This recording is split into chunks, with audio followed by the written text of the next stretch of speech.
ऐतिहासिक फैसला जिसमें सुप्रीम कोर्ट द्वारा ये कहा गया कि अब तलाकशुदा मुस्लिम औरतों को भी मेंटेनेंस का पूरा अधिकार है। देखिए, असल में ये जो तस्वुर पैदा किया जाता है कि शरीयत ने ऐसी औरतों का लिए कोई प्रोविज़न नहीं रखा या कम्युनिटी को उनकी फ़िक्र नहीं है, ये तस्वुर गलत है। यानी आप ये दिखाने की कोशिश कर रही हैं कि मुसलमान तो अपनी जो ऐसी लेडीज़ हैं उनके लिए तो कुछ नहीं सोचते हैं, हम सोचते हैं उनके बारे में कि शादी जो होती है इस्लाम में वो एक कॉन्ट्रैक्ट है।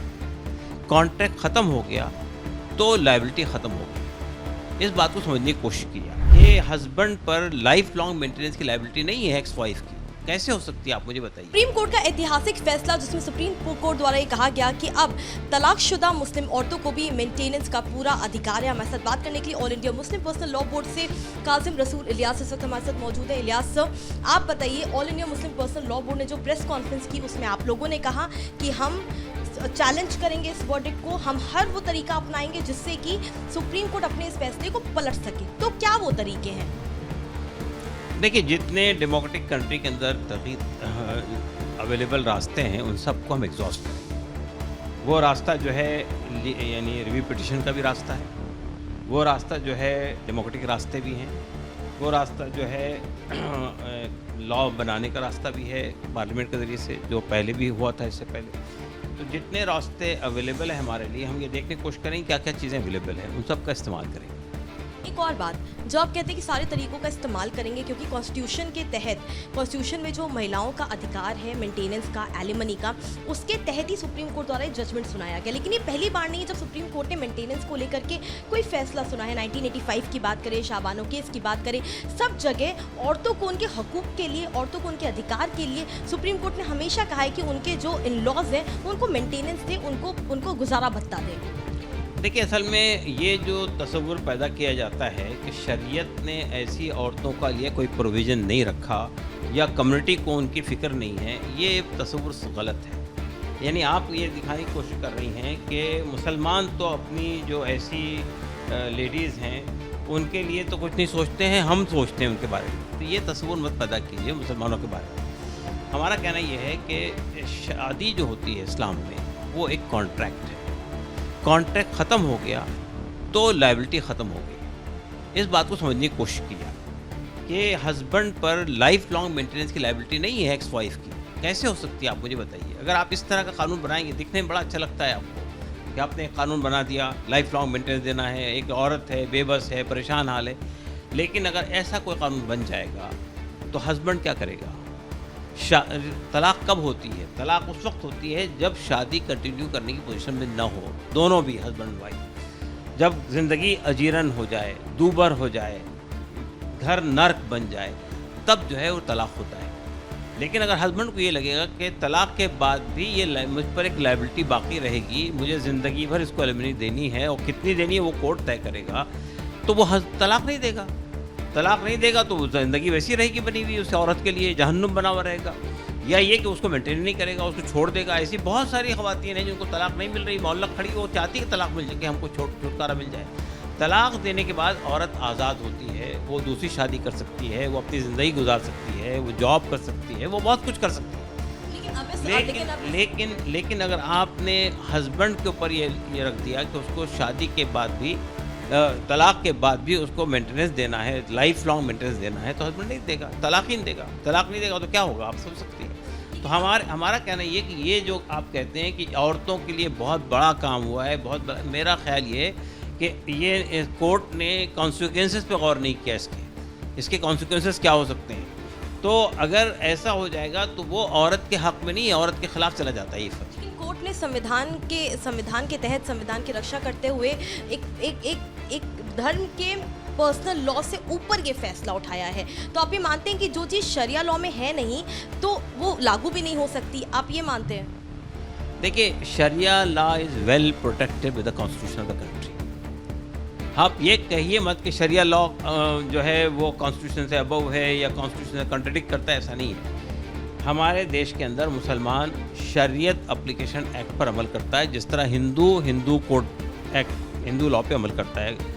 ये दोनों ही लॉ जो है वो हमारे पार्लियामेंट से फ्रेम किए हुए हैं। तो इसलिए ये कहना कि मुसलमान जो चीज़ प्रैक्टिस कर रहे हैं वो अनकॉन्स्टिट्यूशनल है, ये बात गलत है। मुसलमान जो चीज़ प्रैक्टिस कर रहे हैं वो कॉन्स्टिट्यूशनल है। Sharia law is well protected by the constitution of the country. शरिया हमारे कॉन्स्टिट्यूशन के अंदर एक और राइट है जो फंडामेंटल राइट है आर्टिकल 25 में, which says that you can practise your religion. What do you mean by practising religion? Only performing rituals is the practising religion. Practicing religious means in your life, your personal law will be governed by your own religion. तो भले supreme court ने फैसला सुना दिया है रसूल साहब, लेकिन फॉलो महिलाएं और तबका लार्जली आप कह रहे हैं वही करेगा जो शरिया कहता है। मुसलमान शरीयत का पाबंद है और हमारा देश, हमारा कॉन्स्टिट्यूशन ये नहीं कहता कि आप शरिया छोड़ दीजिए, धर्म छोड़ दीजिए और हम जो बात कह रहे हैं वो मानिए। तो अगर ऐसा हो जाएगा तो फिर तो कोई फ़ायदा नहीं हुआ ना आपका ये कहना कि you are free to practise your religion. How you are making us, हमको एक टाइट कंपार्टमेंट में लाके खड़ा कर दें और कहेंगे you are free to practise religion. How then we will practise our religion? Police station में जाके कंप्लेन भी कर सकते हैं। सीआरपीसी 125 की जो धारा है वो अब सीआरपीएफ 144 हो गई है नए कानून में। अब महिलाएं कंप्लेन भी कर सकती हैं जाकर के। तो अगर आपके धर्म में ये जजमेंट के बाद आप मानते हैं बहुत सारी महिलाएं बाहर निकल के आएंगी, अपना हक और हुकूक मांगेंगी इस एक्ट, इस वर्डिक्ट के तहत? देखिए, मैं पहली बात ये बताना चाहता हूँ कि ये जो तस्वुर दिया जाता है कि मुस्लिम औरत is revolting sharia is not correct. मैं आपको बताना चाहता हूँ कि जब लॉ कमीशन ने, जो चौहान साहब लॉ कमीशन के चेयरमैन थे, उस वक्त जब यूसीसी की बात की थी तो हमने 4 करोड़ 75 लाख मेमोरेंडम दिए थे, जिसमें से 2 करोड़ 75 लाख विमेन ने दिए थे, मुस्लिम विमेन ने दिए थे। और उसके बाद हमने पूरे देश के अंदर जगह जगह मुस्लिम विमेन की कॉन्फ्रेंसेस की थी, जिसमें लाखों औरतें आई थी, सड़कों पर हुआ था प्रोग्राम। तो मुस्लिम विमेन ने क्लियर कट स्टेट्स कर दिया है कि we believe in sharia, we practise sharia and we will not, हम कोई ऐसी बात नहीं करेंगे जो शरिया से कॉन्ट्रडिक्ट करती है। तो यूसीसी तो अभी, अगर रसूल साहब अगर यूसीसी बात करें, यूसीसी भी तो अभी रियलिटी हुआ ही नहीं है। इम्प्लीमेंट उत्तराखंड में अक्टूबर में होगा। कई सारे राज्य हैं जो अभी सोच विचार कर रहे हैं इम्प्लीमेंट होगा कि नहीं, लेकिन उससे पहले ही मुस्लिम पर्सनल लॉ बोर्ड ने कह दिया कि हम यूसीसी को कंडेम करेंगे, हम चैलेंज करेंगे, टॉप कोर्ट में जाएंगे। यानी कि यूसीसी को लेकर के भी मुस्लिम पर्सनल लॉ बोर्ड की अभी से तैयारी है, क्योंकि कहा गया है उत्तराखंड के यूसीसी में कि पॉलीगैमी, हलाला, इद्दत, ये तमाम चीज़ें जो है बैन हो रही हैं। 18 साल नहीं, अब 21 साल महिलाओं की शादी की उम्र है।